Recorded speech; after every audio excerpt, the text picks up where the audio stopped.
నువ్వు ఏ నైట్ బాగా ఎక్కువగా కూర్చొని ఏడ్చావు? ఎవ్రీడే ఏడుస్తావా? లేదు అంటే అమ్మ గుర్తొచ్చినప్పుడా? అంటే ఎవ్రీడే అంటే మమ్మీ గుర్తొచ్చినప్పుడే. అంటే మమ్మీ ప్రతిరోజు గుర్తొస్తది. హ్మ్. ప్రతిరోజు అంటే ఏడుస్తా. ఇప్పుడు బాధపడతా. ఇప్పుడు మూవ్ ఆన్ అయ్యావా? కొంచెం బెటరా? బెటర్ అంటే ఏం లేదు. అంతే. ఇప్పుడు అది జరిగి 1 ½ ఇయర్ అయినా గూడా నాకు ఒక 1 మంత్ కింద 1 మంత్ అయితే ఎట్లుంటది? అట్లుంటది. నాకే నువ్వు ఈరోజు ఫేస్ చేసి, ఈరోజు నిన్ను కూర్చోబెట్టి మాట్లాడుతున్నట్టు అనిపిస్తుంది. అంత హార్ట్‌కి టచ్ అవుతుంది. హ్మ్. అంటే అది రియల్‌గా జరిగింది. ఇప్పుడు కొంతమంది ఫేక్ జేయొచ్చు. దాన్ని అంటే ఇప్పుడు కొంతమంది అనుకోవచ్చు. అరే! వీడు మమ్మీ సెంటిమెంట్‌తోని లేషిండ్రా, మమ్మీ సెంటిమెంట్‌తోని అదే అందరూ లేషిండు. కామెంట్స్ కూడా చేశారు నీకు. కామెంట్స్ లైక్ అంటూ ఉంటారు గదా! నువ్వు కాంటెంట్ కోసమే క్రియేట్ చేస్తున్నావు. హ్మ్. కంటెంట్ ఆడ నేను ఏమని పెట్టేసినా? Content, motivation dialogues, attitude dialogues. కానీ పర్సనల్ ఆడ మా మమ్మీ.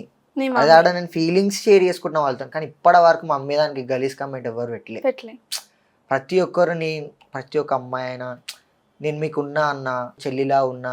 హ్మ్. ఒకళ్ళు అంటారు మా మమ్మీ కూడా మీ మమ్మీ లాంటిది అని చెప్పి వాళ్ళ కమెంట్స్ చదువుతుంటే అబ్బా! ఇది ఉంటే చాలు కదా! అంటే పక్కనున్నోళ్ళే పట్టించుకుంటలేరు. అవును. వాళ్ళకేమో ఇప్పుడు ఒక కమెంట్ పెట్టనీకి మాక్సిమం ఫ్రాక్షన్ ఆఫ్ 10 సెకండ్స్ అన్నా కావాలా మనకి. వాళ్ళు నా కోసం ఒక 10 సెకండ్స్ అన్నా కేటాయిస్తారు కదా!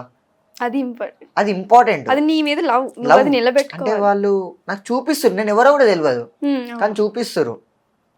అంటే మనుషులలో మానవత్వం ఉంటది.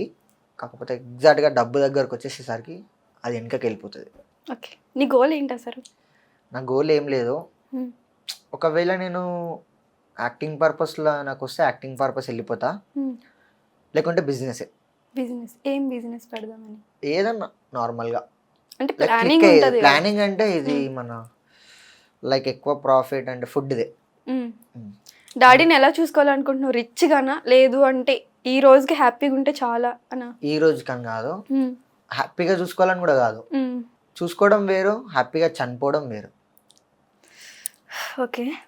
చూసుకోవడం వేరు, హ్యాపీగా చనిపోవడం వేరు. ఇప్పుడు హ్యాపీగా చూసుకుంటది జస్ట్ ఆఫ్ ద మినిట్ లేకపోతే జస్ట్ ఆఫ్ ద హార్ ఉంటది అంతే. జస్ట్ 1 అవర్ ఉంటది హ్యాపీనెస్. ఎక్కువ మనం హ్మ్. హ్యాపీనెస్ అయితే ఆ హ్యాపీనెస్‌ని గుర్తు చేసుకొని ఇంకా హ్యాపీనెస్‌గా ఫీల్ అయితాం.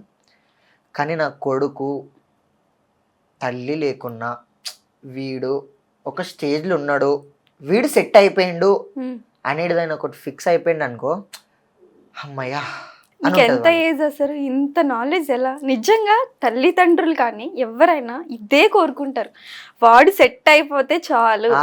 అది మెయిన్. అంతేగాని వాడికి రిచ్‌గా డబ్బులు అన్ని అన్నీ బట్టలు ఉండాలి. ఇవేం ఎక్స్‌పెక్ట్ చేయరు. ఆడు సెట్ అయిపోయి వాని లైఫ్ వాడు లీడ్ చేసుకోగలుగుతుండు. హ్మ్. హమ్మయ్య!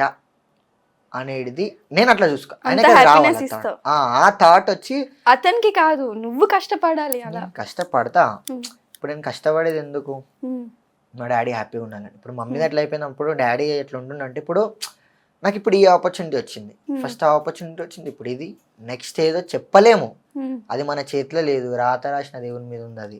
సో, ఇప్పుడు ఈ వే నుంచెళ్ళి నన్ను ఏదో ఇప్పుడు చిన్న దాని నుంచెళ్ళి ఇప్పుడు ఒక్కొక్క మెట్టు అట్లా. ఇప్పుడిప్పుడు పోతుండు గదా! నా కొడుకుని 10 మంది గుర్తుపడుతుర్రు. అది మంచి వేలోనో హ్మ్. గుర్తుపడుతుర్రు. మోటివేషన్ హ్మ్. ఇస్తుండు. అట్లా ఇట్లా అని చెప్పేసి ఆయనకుంది కొంచెం. ఓకే. సో, కొంచెం చూషుండు అంటే లొల్లీలు పెట్టుకోనని జెప్పేసి మాటిచ్చేసిన. ఓకే. ఇప్పుడు నువ్వు ఫస్ట్ స్టార్టింగ్‌లో అడిగితే ఫేమ్ కోసం కాదు, దేని కోసం కాదు అని అన్నావు. అవును. ఇప్పుడేమో యూఎస్ వెళ్ళలేనప్పుడు ఫీల్ అయ్యాను. ఈ హ్మ్. డైలాగ్ వాళ్ళకి కనెక్ట్ కాలేదని. ఎందుకంటే నేనక్కడ హ్మ్. కష్టపడ్డా గదా! నేను హ్మ్. ఆలోచించిన నాకు నిద్రే లేదు. హ్మ్. పట్టుకున్నా, ఆలోచించిన హ్మ్. ఇది పోలేదు అని జెప్పేసి. కానీ ఎప్పుడైతే నేను కరెక్ట్‌గా ఎళ్ళినాయో, నేను ఏసిన వీడియో కంటే పోని వీడియోనే ఇంకా హైలైట్ అయింది. హ్మ్. ఓకే. అప్పుడు అబ్బా! నేను చేసిన కష్టంకి ఫలితం దక్కింది